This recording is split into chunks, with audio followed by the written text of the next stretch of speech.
How to find Cash App barcode to deposit paper money. First things first, open up your Cash App. Look at the very bottom left corner of your navigation bar. You're going to see your money icon, which might show your current balance or a little house symbol. Give that a tap. This opens up your main banking hub. Just scroll past the regular bank transfer buttons until you see the option labeled Paper Money. Go ahead and tap that. An interactive map will pop up showing all verified stores near you, like 7-Eleven, Walgreens, or Walmart that can scan your account. Just pick whichever location is closest to you right now. Once you select your store, hit that big green Show Barcode button right at the bottom. Hand your phone to the cashier, let them scan it, hand over your paper cash, and the money hits your account instantly.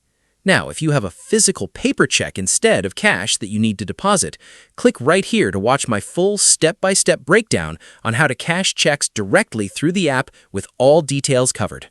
See you there.